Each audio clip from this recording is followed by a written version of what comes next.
السلام علیکم حضرات، آج ربیع الثانی کی 15 تاریخ ہے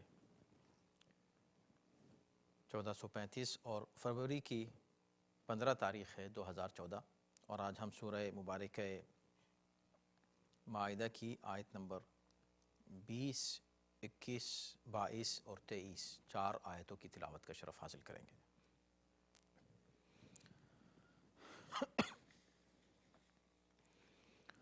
اعوذ باللہ من الشیطان الرجیم، بسم اللہ الرحمن الرحیم۔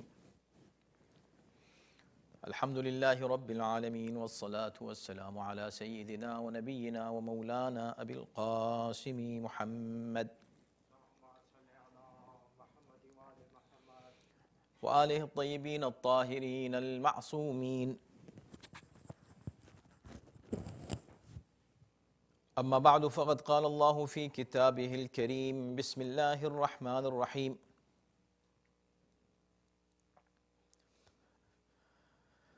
وَإِذْ قَالَ مُوسَىٰ لِقَوْمِهِ يَا قَوْمِ اذْكُرُوا نِعْمَةَ اللَّهِ عَلَيْكُمْ إِذْ جَعَلَ فِيكُمْ أَنْبِيَاءَ وَجَعَلَكُمْ مُلُوكًا وَآتَاكُمْ مَا لَمْ يُؤْتِ أَحَدًا مِنَ الْعَالَمِينَ۔ يا قوم ادخلوا الأرض المقدسة التي كتب الله لكم ولا ترتدوا على أدباركم فتنقلبوا خاسرين۔ قالوا يا موسى إن فيها قوما جبارين وإنا لن ندخلها حتى يخرجوا منها فإن يخرجوا منها فإنا داخلون۔ قال رجلان من الذين يخافون أنعم الله عليهم ادخلوا عليهم الباب فإذا دخلتموه فإنكم غالبون وعلى الله فتوكلوا إن كنتم مؤمنين۔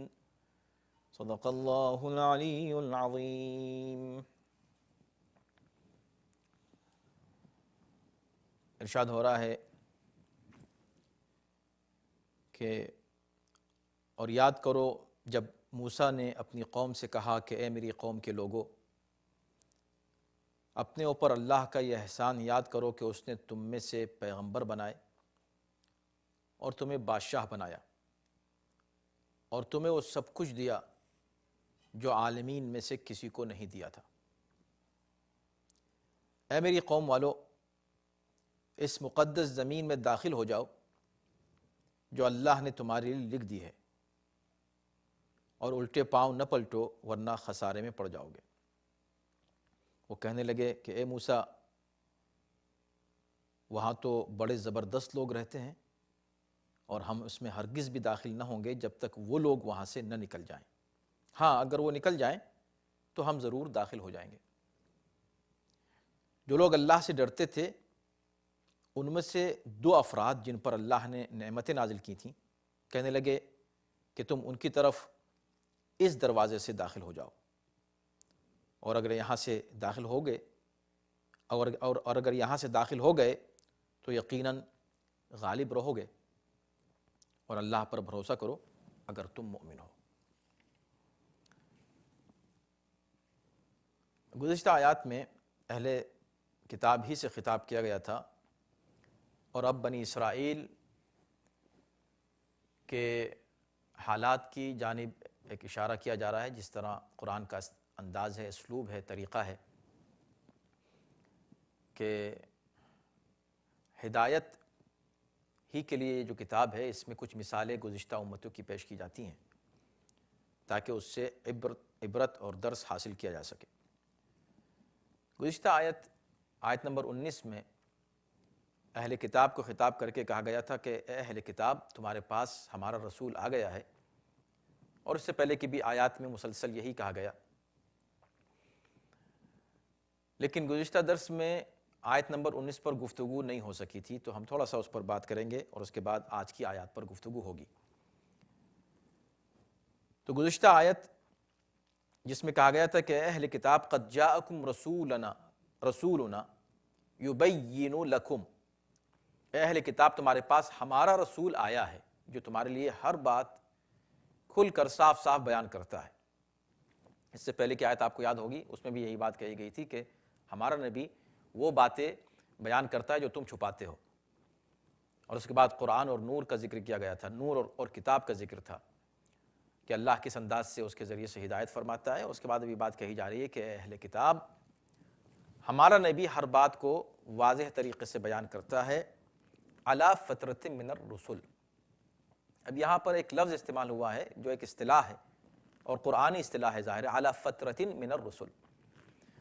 ہمارا نبی تمہارے پاس ایسے موقع پر آیا جبکہ انبیاء کے آنے کا سلسلہ کسی حد تک بند ہو چکا تھا، ایک وقفہ تھا، تو ایک وقفے کو فترت کہتے ہیں، فترہ، زمانہ فترت۔ آپ نے یہ بہت لفظ سنا ہوگا۔ زمانہ فترت کا مطلب کیا ہے؟ یعنی حضرت عیسیٰ علیہ السلام کے بعد پیغمبر اسلام تک کے دور کا زمانہ جو درمیان میں گزرا، اور اس کے لیے مختلف اقوال ہیں کہ یہ زمانہ کتنے سال کا تھا، تو 400 سال سے لے کر اور 600 سال تک لوگوں نے بیان کیا ہے، لیکن زیادہ مشہور یہی ہے کہ یہ زمانہ 500 سال کا تھا، حضرت عیسیٰ کے بعد رسول اللہ تک۔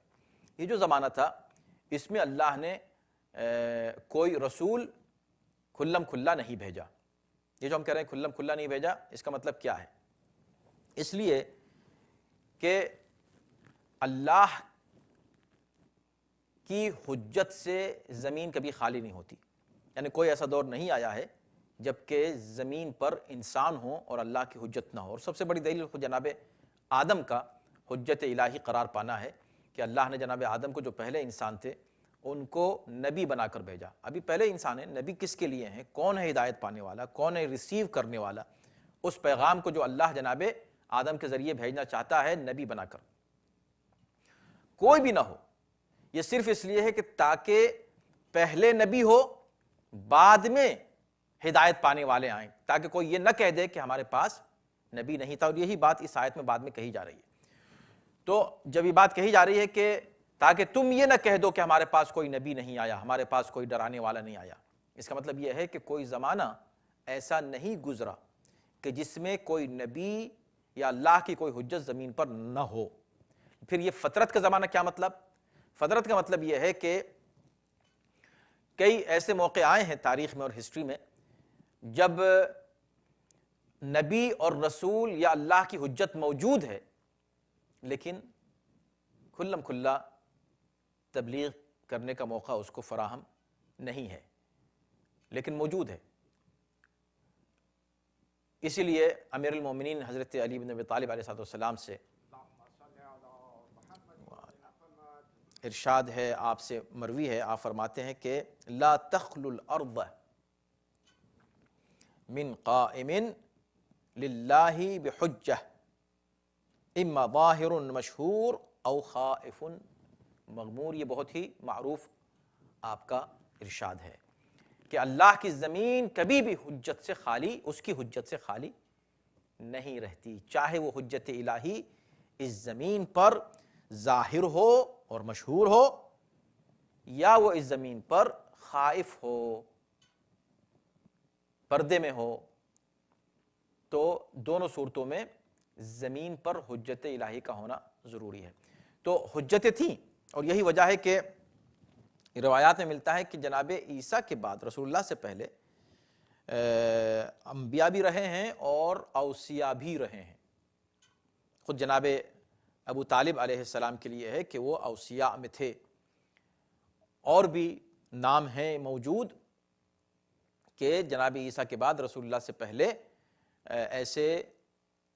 ایسی شخصیتیں گزری ہیں کہ جن کی نبوت کے بارے میں خود نص موجود ہے کہ وہ نبی تھے، لیکن معروف نہیں تھے، ان کو لوگ پہچانتے نہیں تھے، ان کو لوگ جانتے نہیں تھے۔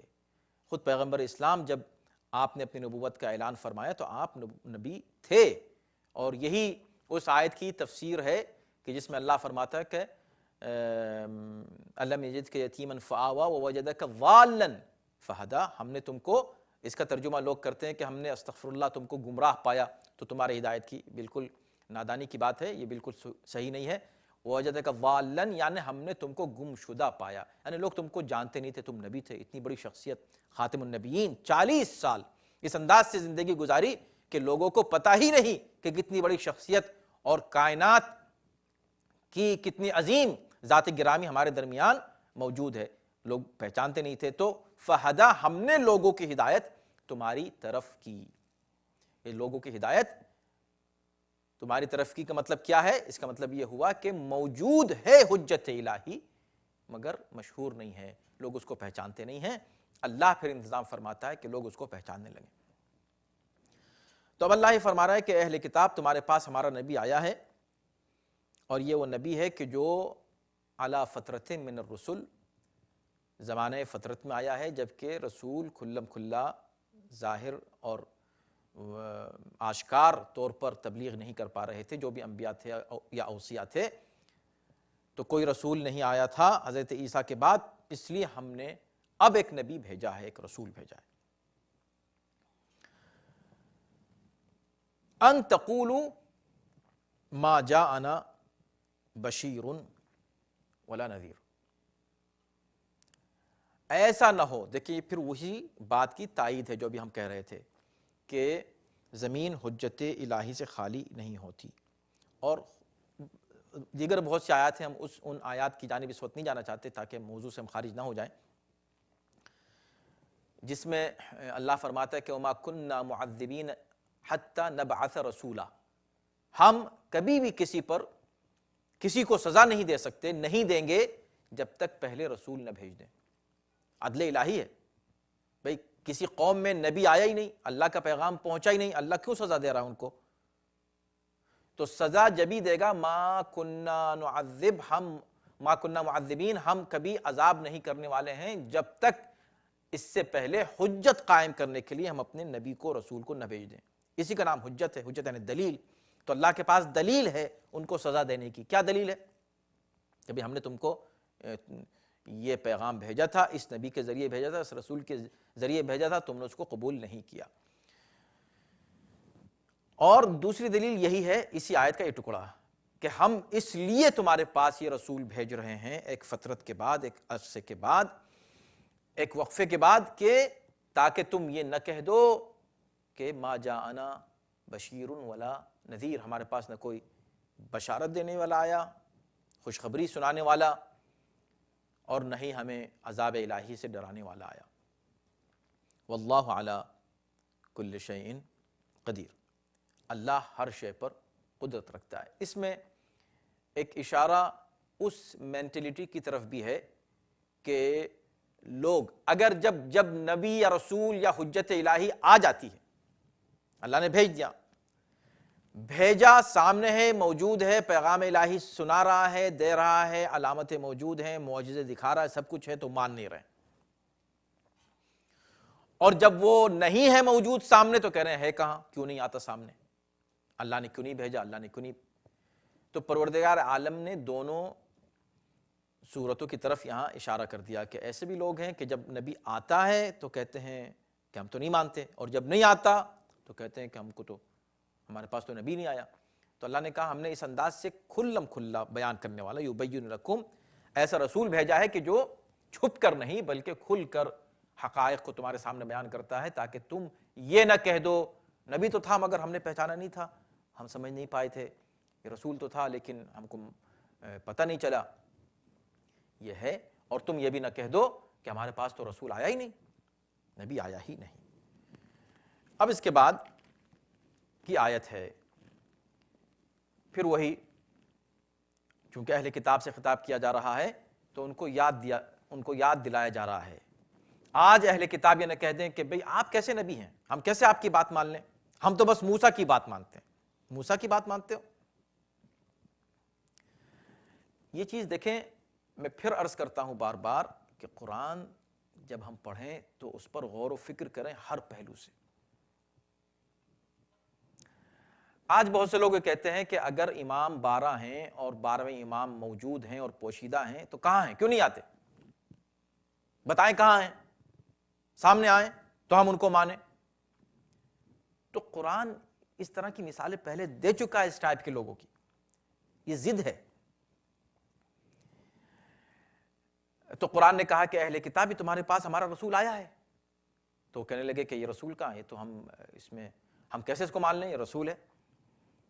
تو اب خدا نے کہا کہ بھئی تم آج کہہ رہے ہو کہ کہاں ہے, آ جائے سامنے, یہ دکھا دے اور یہ معجزہ دکھا دے تب ہم مانیں گے, تب مانیں گے. ارے جب تم کو دکھایا گیا تب تم نے مانا؟ تم یہ دیکھو کہ حضرت موسیٰ جب آئے تو تم نے ان کے ساتھ کیا کیا.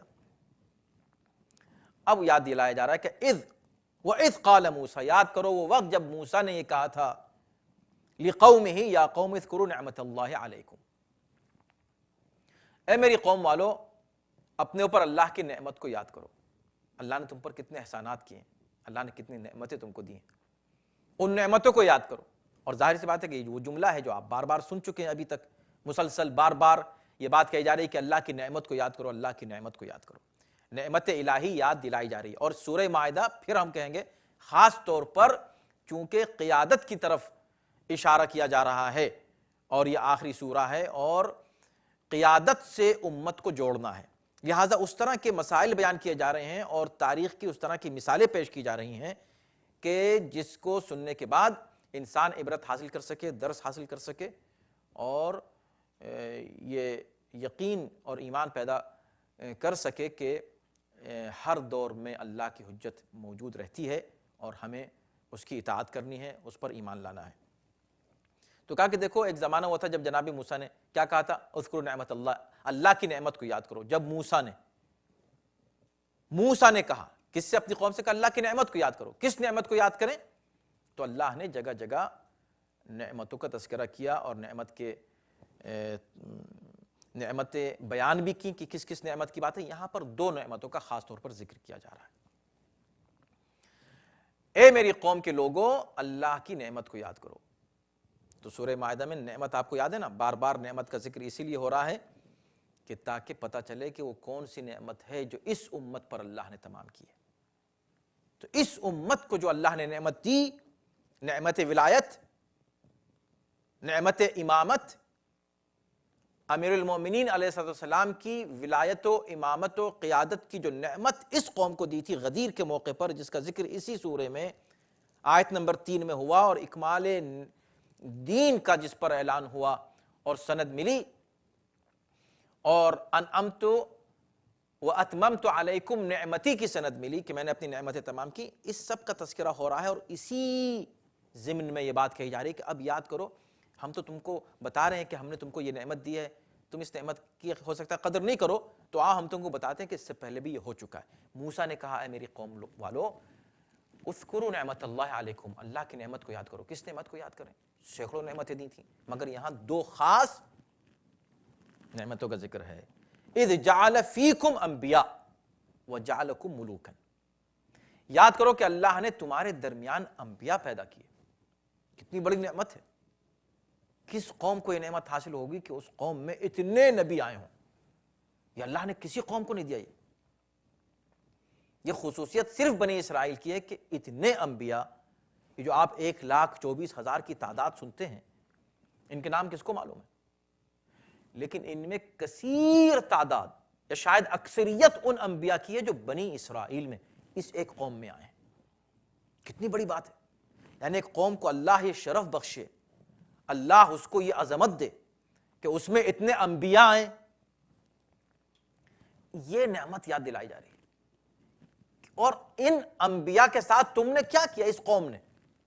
بجائے اس پر فخر کرنے کے کہ اللہ نے ہم کو یہ شرف دیا ہے کہ ہمارے درمیان اتنے انبیاء آئے, اس کی بجائے ان انبیاء کو ستایا, ان انبیاء کی نافرمانی کی, بلکہ ان انبیاء کو قتل کیا اسی قوم نے.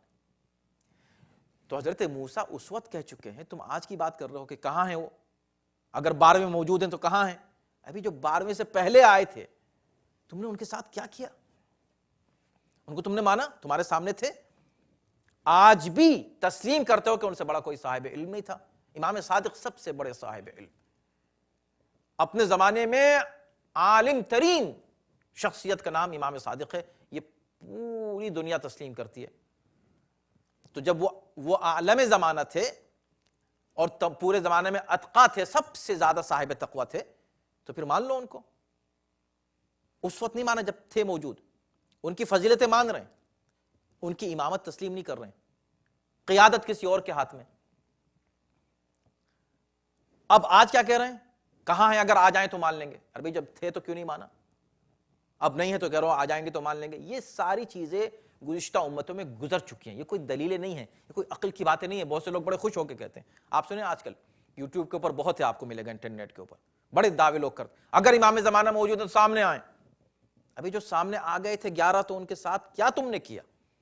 یہی تو قرآن کہہ رہا ہے بنی اسرائیل سے کہ تم آج خاتم النبیین سے کہہ رہو ارے یہ نبی ہیں، یہ کیسے نبی ہیں؟ اگر یہ نبی ہیں تو ہم کو یہ دکھائیں اور یہ دکھائیں اور یہ بتائیں۔ بھئی تم نے اس سے پہلے انبیاء کے ساتھ جو مسلم الثبوت نبی تھے ان کے ساتھ کیا کیا؟ جن سے معجزہ طلب کرتے تھے انہوں نے معجزہ تم کو دکھائے تو تم نے کیا کیا؟ ان کو مان لیا۔ جناب موسیٰ یہ کہہ رہے ہیں کہ دیکھو اللہ نے تم کو اتنا شرف بخشا، یاد کرو اس نعمت کو، یہ بڑی اللہ کی نعمت ہے کہ اللہ نے تمہارے درمیان نبی بھیجے، اتنے نبی بھیجے۔ تو اس امت کو کتنا فخر کرنا چاہیے تھا کہ خاتم النبیین ہے اس میں، اور خاتم النبیین نے اس امت میں ایسی شخصیتیں دی ہیں، ایسی قیادتیں پیش کی ہیں، یہ بھی نعمت ہے، ولایت، امامت، نبوت۔ وَجَعَلَكُمْ مُلُوكًا، نہ صرف انبیاء تمہارے درمیان بھیجے بلکہ تمہارے درمیان اللہ نے بادشاہ بھی مقرر کیے۔ حالانکہ اب یہاں ایک دلچسپ بات ہے، قرآن کی بلاغت کا لطف لینا چاہیے۔ یعنی ایک پہلو ہے قرآن کی بلاغت کا الفاظ کا استعمال، اور چھوٹے لفظوں میں کتنے بڑے مفہوم کو قرآن پیش کر دیتا ہے۔ کبھی آپ صرف پڑھ کے ایسے گزر جائیں تو آپ کہیں گے اس آیت میں کیا ہے؟ کچھ بھی نہیں ہے، ترجمہ کرو آگے بڑھو۔ لیکن جب آپ غور کرتے چلے جائیں تو علم و حکمت کے خزانے آپ کو ملتے چلے جائیں گے۔ اس میں یہ غور کریں کہ دو نعمتوں کا ذکر ہے، انبیاء کا اور ملوک کا۔ یعنی یہ کہا جا رہا ہے کہ ہم نے تمہارے درمیان انبیاء بھیجے، اور یہ کہا جا رہا ہے کہ ہم نے بادشاہ بنائے۔ تو نبوت اور بادشاہی یہ دو چیزیں ہیں۔ قابل غور بات یہ ہے کہ ان دونوں میں ایک فرق رکھا اللہ نے یہاں بیان کرنے میں۔ فرق کیا ہے؟ جعل فیکم انبیاء، جب انبیاء کا ذکر آئے تو کہا کہ تمہارے درمیان انبیاء رکھیں، اللہ نے تمہارے درمیان نبی بھیجے۔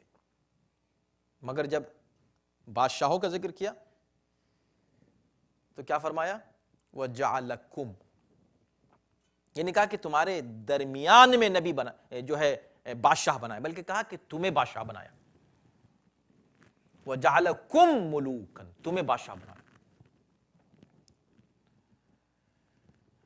تمہیں نبی نہیں بنایا، تمہیں نبی بنایا، تمہارے درمیان نبی آئے، تم نبی نہیں ہو۔ مگر جب بادشاہ کہا تو نہیں کہا کہ نہیں، کہا تم بادشاہ ہو، حالانکہ بادشاہ تو ایک ہی ہوتا ہے۔ تو کیا بات ہے اس میں؟ اس میں یہ ہے کہ چونکہ نبوت خاص ہوتی ہے، اگر کسی قوم میں نبی آئے تو اس نبوت کو پوری قوم کی طرف منسوب نہیں کیا جا سکتا، لیکن اگر کسی قوم میں بادشاہت ہو تو اس بادشاہت کو قوم کی طرف منسوب کیا جا سکتا ہے۔ مثلا یہ کہا جا سکتا ہے کہ بھئی فلاں جگہ فلاں قوم کی حکومت ہے، حالانکہ حکومت ایک ہی شخص کی ہے، فلاں قوم کی بادشاہی چلتی ہے اس زمین پر، کسی بھی قوم کے بارے میں آپ کہہ سکتے ہیں۔ مگر آپ یہ نہیں کہہ سکتے کہ فلاں جگہ اس قوم کی نبوت چلتی ہے، فلاں جگہ اس قوم کی رسالت چلتی ہے، نہیں۔ تو رسول چونکہ الہی عہدہ ہے لہذا اس کی نسبت غیر رسول کی طرف ہو ہی نہیں سکتی، اور ملوکیت بادشاہی چونکہ دنیاوی عہدہ ہے لہذا ایک شخص کو بھی قوم میں سے مل جائے تو اس کی نسبت پوری قوم کی طرف ہو جاتی ہے۔ یہ ایک باریک اور لطیف نکتہ ہے جو قرآن نے اپنے انداز اور اسلوب میں پیش کر دیا ہے۔ ایک بات اور ہے یہاں قابل غور، قابل توجہ، کہ اللہ نے انبیاء بھیجے اور وَجَعَلَكُمْ، اور تمہیں بادشاہ بنایا۔ دیکھیں اسلام میں بادشاہی کا کوئی کنسپٹ نہیں ہے، ہمارے اسلام میں ملوکیت نہیں ہے، بادشاہی اسلام میں ہے ہی نہیں،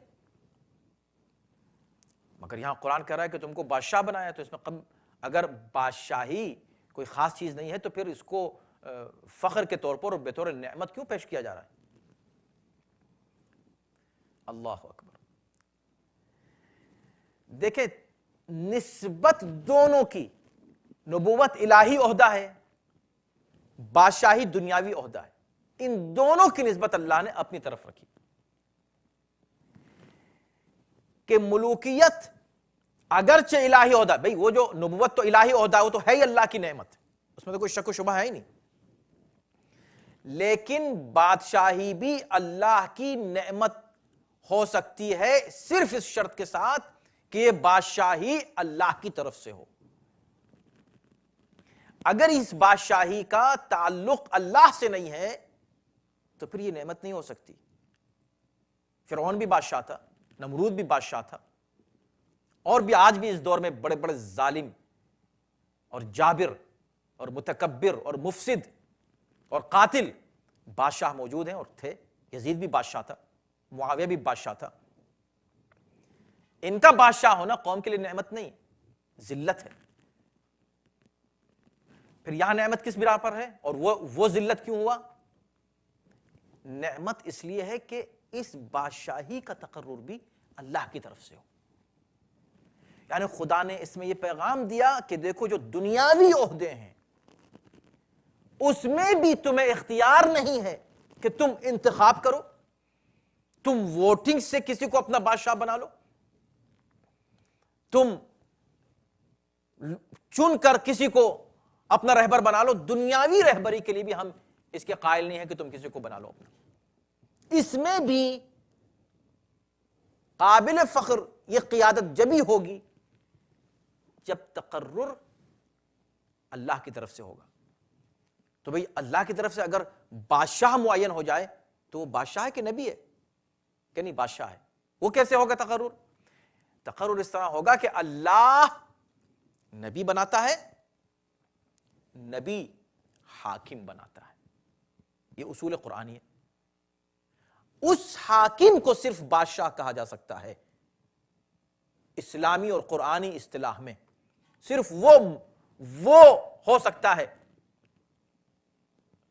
بادشاہ کے جو معین ہو نبی کی طرف سے۔ آپ دیکھیں کہ سورہ بقرہ آیت نمبر 247 جا کر پڑھ لیجئے ایک بار ہو تو بات واضح ہو جائے گی کہ اللہ نے طالوت کو بادشاہ بنایا۔ ایک عام انسان ہے، طالوت کوئی معصوم نہیں ہے، طالوت نبی نہیں ہے، طالوت رسول نہیں ہے، مگر طالوت کو بادشاہ کس نے بنایا بنی اسرائیل کے اوپر؟ نبی نے۔ قال لهم نبیہم ان اللہ قد بعث لکم طالوتا ملکا۔ تو نبی نے کہا کہ اللہ نے تمہارے لیے طالوت کو بادشاہ بنایا، تو بادشاہی بھی نبی کے کہنے سے، حکومت ظاہری بھی نبی کے تعین سے۔ جب نبی کے ذریعے سے ہوگا اور نبی اللہ کی طرف سے ہوگا تو یہ بادشاہی اللہ کی طرف منسوب ہو سکتی ہے، اور جب اللہ کی طرف سے نہیں ہے تو اس میں نہ تقویٰ ہے، نہ پرہیزگاری ہے، نہ عدل ہے، نہ انصاف ہے، بلکہ ظلم ہے، ستم ہے، جبر ہے۔ ایسی صورت میں یہ بادشاہی نہ قابل فخر ہے، نہ اسے نعمت قرار دیا جا سکتا ہے۔ نعمت وہی حکومت ہے کہ جو عدل و انصاف پر قائم ہو اور جس کا سلسلہ نبوت اور توحید سے ملتا ہو۔ اب سوچیں کہ اس بات کا تذکرہ ان آیتوں میں کیوں کیا جا رہا ہے؟ تاکہ یہ ذہن نشین رہے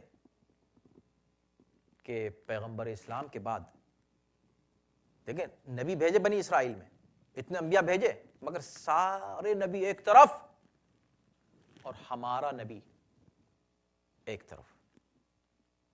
یہ فخر اس قوم کو، اس ملت کو، اس امت محمدی کو حاصل ہے کہ کوئی امت اس پر فخر نہیں کر سکتی کہ ابھی دیکھو بھئی نعمت کی بات ہے، موسیٰ نے کہا اتنی نعمتیں دیں، انبیاء بھیجے، ہمارے یہاں انبیاء بھیجے، تمہارے یہاں صرف ایک نبی آیا.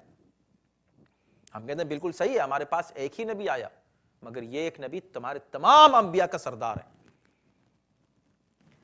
اب اس بات کی ضرورت ہے تمام مسلمان اس نقطے پر غور کریں.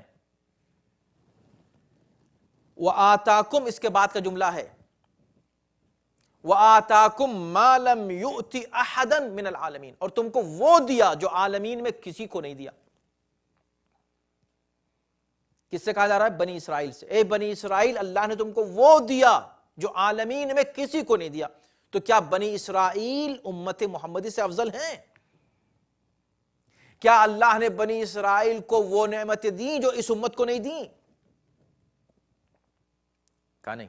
من العالمین سے مطلب اس وقت تک جتنی بھی قومیں آئی تھیں، کسی قوم کو یہ شرف نہیں ملا کہ اس کو اتنے انبیاء اس میں آئے ہوں اور اتنے حکمراں اور فرما روا اس کے اندر آئے ہوں.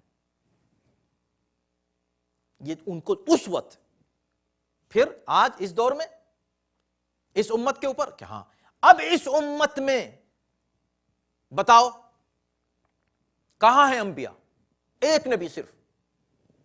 تو اس کا جواب کیا دے گا ہر مسلمان؟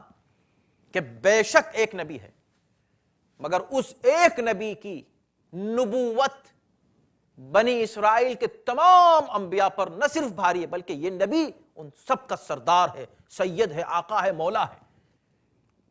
لہذا وہ قوم بنی اسرائیل ہم پر اس لیے فخر نہیں کر سکتی، اس لیے کہ ہمارا جو نبی ہے وہ سید النبیین. اب آئیے ملوکن، دوسری نعمت کا جس کا ذکر یہاں ہو رہا ہے یہ کہ بنی اسرائیل تم کو اللہ نے تم کو بادشاہ بھی بنایا. تو اب ضرورت اس بات کی ہے کہ ان میں جتنے بھی بادشاہ گزرے ہوں، ہماری امت میں، امت محمدی میں اس سے بڑے بادشاہ ہونے چاہیے. جیسے ہمارا نبی ان انبیاء کا آقا اور مولا ہے، ایسے ہی ہمارے یہاں ایسے بادشاہ ہوں جو ان کے بادشاہوں کے بھی بادشاہ بن جائیں. اب دکھائیے پوری ہسٹری میں، اسلامی تاریخ میں مسلمانوں کی، بتائیے کوئی ایسا بادشاہ ہے جو کہہ سکے کہ بنی اسرائیل کے بادشاہوں کا بھی بادشاہ ہے؟ اس کو ذہن میں رکھیے گا کہ بادشاہوں کی فہرست میں بنی اسرائیل کی جناب داؤد بھی شامل ہیں، جناب سلیمان بھی شامل ہیں. تو کوئی ایسا بادشاہ دکھاؤ اس امت میں کہ جو جناب داؤد و سلیمان کا بھی بادشاہ بن جائے. اور وہ ایک ہی صورت ہو سکتی ہے، اس کے علاوہ کوئی صورت نہیں ہو سکتی کہ اللہ اپنے نبی کے ذریعے ایک ایسی بادشاہی دنیا و آخرت کی کسی کو بخشے کہ جو وہ بن جائے آقا اور مولا داؤد و سلیمان کا بھی. اور وہ ایسی صورت میں ہو سکتا ہے جب پیغمبر اسلام اعلان کریں من کنت مولا ہو فہذا علی مولا، جس کا میں مولا ہوں اس کا علی مولا ہے. یعنی اگر میں داؤد و سلیمان کا مولا ہوں تو علی بھی داؤد و سلیمان کا مولا ہے. اب بنی اسرائیل ہم پہ فخر نہیں کر سکتے کہ ہمارے پاس ایسے بادشاہ گزرے ہیں. داؤد اور سلیمان وہ نبی بھی تھے، سبحان اللہ، بادشاہ بھی تھے. نہیں، کیا فخر کرو گے؟ فخر نہیں کر سکتے ہمارے پاس اتنی تعداد میں انبیاء، ہمارے پاس موسیٰ تھے، ہمارے پاس عیسیٰ تھے، ہمارے پاس یہ تمام انبیاء تھے، داؤد تھے، سلیمان تھے، یعقوب تھے. نہیں فخر کر سکتے، ہمارے پاس ایک ہی کافی ہے سب پر. اسی انداز سے آپ فخر نہیں کر سکتے بنی اسرائیل والے آ کر ہمارے سامنے کہ بھئی دیکھیں ہمارے پاس فلاں بادشاہ گزرا، فلاں بادشاہ گزرا، فلاں ہوں گے بادشاہ، ہمارے پاس ایک علی بن ابی طالب سب پر کافی ہیں. اور آخری امام کی جو حکومت ہوگی وہ حکومت سب پر بھاری اور عظیم ہوگی. اس کے بعد ایک اور واقعے کی طرف اشارہ کیا جا رہا ہے کہ جناب موسیٰ نے یہ کہا کہ بھی تم کو اللہ نے اتنی نعمتیں دیں، اے میری قوم والو اس مقدس زمین میں داخل ہو جاؤ. التی کتب اللہ لکم، یہ وہ زمین ہے جو اللہ نے تمہارے لیے لکھ دی ہے. خبردار کبھی نہ کہیں مسلمان، پلیز سن لیں غور سے، کبھی نہ کہیں کہ بھئی یہ کیسے ہو سکتا ہے کہ یہ امت نافرمانی کرے رسول اللہ کی، پوری کی پوری امت بدل جائے گی. ارے بھئی جگہ جگہ قرآن بار بار تمہیں بتا رہا ہے یہ کافر امت کی بات نہیں ہو رہی، کافر امتیں دوسری تھیں، آل فرعون کافر امت تھی، اور جو کافر امتیں ہیں ان کا تذکرہ کیا گیا ہے، یہاں مومن امت کی بات کی جا رہی ہے جن میں نبی بھیجے ہیں۔ انہوں نے کیا کیا تم یہ دیکھ لو، انہوں نے کیا کیا۔ یا قومی، اے میرے قوم والو، اس زمین میں داخل ہو جاؤ۔ یہ کون سی زمین تھی؟ ارض مقدس، آج بھی اس کو ارض مقدس مانتے ہیں لوگ۔ یہ شام کا وہی ایریا، اس کو ارض مقدس کہا گیا۔ وَلَا تَرْتَدُّوا عَلَىٰ أَدْبَارِكُمْ، اللہ نے زمین تمہارے لیے لکھ دی ہے کہ یہ تمہارے لیے مقدس سرزمین ہے۔ اور دیکھو پیچھے الٹے پاؤں نہ مڑ جانا، پلٹ مت جانا۔ فَتَنْقَلِبُوا خَاسِرِينَ، پلٹو گے تو خسارے کے ساتھ پلٹو گے۔ ترتدوا علی ادبارکم، پلٹ مت جانا، یعنی بات کو ماننا۔ اس میں دونوں مفہوم ہیں، جاتے ہوئے اس سرزمین میں پلٹ مت آنا، اور اس میں یہ مفہوم بھی ہے کہ ایمان لانے کے بعد مرتد نہ ہو جانا، اس لیے کہ تمہارا پھر خسارے ہی ہوگا اور کچھ نہیں ہوگا۔ تو قوم ایسی ہو کہ جو اطاعت کرے اور آگے بڑھتی چلی جائے، پیچھے نہ ہٹے۔ پیچھے ہٹو گے تو پوری قوم کا خسارہ ہوگا۔ اب یہ آپ ہسٹری میں دیکھ لیجئے کہ کس انداز سے لوگ پیچھے ہٹتے رہے اور وہ کون تھے جو ہمیشہ آگے رہے۔ اس کے بعد کی آیت ہے، ہم جلدی جلدی گزر رہے ہیں اس لیے کہ وقت تمام ہو رہا ہے۔ قالوا یا موسیٰ ان فیہا قوما جبارین، تو یہ شام میں داخل ہونا تھا اور اللہ نے ان کے لیے زمین لکھی تھی، ان کی حکومت ہونی تھی، ان کو یہاں رہنا تھا اس سرزمین میں، مگر کوئی حکومت اللہ ایسے فری میں بغیر کسی محنت کے نہیں دے دیتا کہ آ جائیے ووٹنگ کر لیجئے اور یہ صاحب انہوں نے کبھی کوئی کام کیا نہیں، کوئی خدمت کی نہیں اور آ کے یہاں پر پریسیڈنٹ بن گئے، لیڈر بن گئے۔ یہ نہیں ہے، نہیں کسی قوم کو اللہ ایسے بیٹھے بٹھائے کوئی نعمت دے دیتا ہے۔ اللہ نے کہا کہ اس میں تم داخل ہو جاؤ، کچھ نہیں، تمہیں داخل ہونا ہے اس میں۔ انہوں نے سمجھا خالی داخل ہونا ہے، اٹس سو ایزی، چلو داخل ہو جائیں گے، ہم کو نعمتیں ملیں گی، بادشاہی ملے گی ہمیں، حکومت ملے گی ہمیں، نعمتیں ملیں گی، چلو داخل ہو جاؤ۔ پتہ چلا داخل نہیں ہونا ہے، اگر ہم داخل ہوں گے تو یہاں ایک اور قوم پہلے سے رہتی ہے اور بڑے طاقتور ہیں وہ لوگ۔ خیر ان کے لیے، اس کے لیے بہت ہی مفسرین نے کچھ قصے کہانیاں پیش کی ہیں جو اس حد تک ہیں کہ ان کو ایگزیجریشن کہا جا سکتا ہے، اور وہ اسرائیلیات میں آتی ہیں اس طرح کی روایات۔ مثلا اوج بن عنق کا واقعہ کہ اتنا لمبا چوڑا تھا کہ جس وقت یہ لوگ پہنچے ہیں تو 5 آدمیوں کو اس نے ہتھیلی پہ اٹھا کے بادشاہ کے سامنے کہا یہ لوگ ہم سے لڑنے آئے ہیں بھائی، یہ دیکھیں یہ لوگ ہم سے لڑنے آئے ہیں۔ تو اس طرح اتنا بڑا تھا۔ حضرت موسیٰ 40 گز کے تھے، ان کا عصا 40 گز کا تھا، وہ 40 گز کے ایک پہاڑی کے اوپر چڑھے اور 40 گز کودے، اچھلے، اور جب مارا عصا تو اوج بن عنق کے گٹے پر لگا، اینکل پر، اتنا اونچا تھا۔ تو یہ سب اسرائیلیات ہیں، اتنی معتبر روایات نہیں ہیں، اس لیے ہم بہت زیادہ اس میں داخل نہیں ہو رہے ہیں، اور نہ ہی نیکسٹ ویک جو ہمارا درس شروع ہوگا اس میں ہم متصلات میں نہیں جائیں گے، لیکن ہم نے آپ کو ایک مثال دے دی کہ اس طرح کے واقعات بہت کچھ آپ کو ملیں گے۔ لیکن بہر کیف یہ ضرور ہے کہ قرآن نے یہ کہا کہ جب اللہ نے کہا ان سے کہ تم اس میں داخل ہو جاؤ، حضرت موسیٰ نے کہا اس میں داخل ہو جاؤ، تو انہوں نے جا کر جو دیکھا، کچھ افراد گئے اندر، جا کر واپس آ کر انہوں نے رپورٹ دی، کہا بھائی ایسے لوگ ہیں، تو انہوں نے کہا بھائی ہم تو نہیں جاتے اندر، ان فیہا قوما جبارین، ان میں بڑے زبردست قسم کے لوگ موجود ہیں، ہم نہیں داخل ہوں گے حتی یخرجوا منہا، پہلے وہ لوگ نکل جائیں وہاں سے، جب وہ نکل جائیں گے تو ہم آرام سے داخل ہو جائیں گے، پکا پکایا ہمیں مل جائے، بس ہمیں کچھ نہیں کرنا پڑے، وہ وہاں سے نکل جائیں، ہم اندر داخل ہو جائیں، ہم یہ چاہتے ہیں۔ اللہ ہمارے لیے ہر چیز اتنے ایزی کر دے۔ اللہ نے کہا کہ ایسا نہیں ہوگا۔ ہم یہیں پر گفتگو کو روکیں گے، اور آج بھی ایک آیت رہ گئی ہے کوئی حرج نہیں، اس سے فائدہ یہ ہوتا ہے کہ تسلسل قائم رہتا ہے بعد کی آیات کے ساتھ۔ تو آج ہم نے آیت نمبر 23 کو چھوڑ دیا ہے، جس پر انشاءاللہ اگلے ہفتے گفتگو اس لیے کہ وقت تمام ہو چکے، مگر بہت دلچسپ ہے یہاں سے قرآن جس انداز سے پیش کر رہا ہے اس واقعے کو کہ کیا ہوا اور کیوں اس واقعے کو پیش کیا جا رہا ہے، اس پر انشاءاللہ ہم گفتگو کریں گے۔ پروردگار عالم انشاءاللہ ہمارے علم و معرفت میں اضافہ فرمائے اور ہمیں اطاعت اور فرما برداری کی توفیق کرامت فرمائے۔ اللہم صلی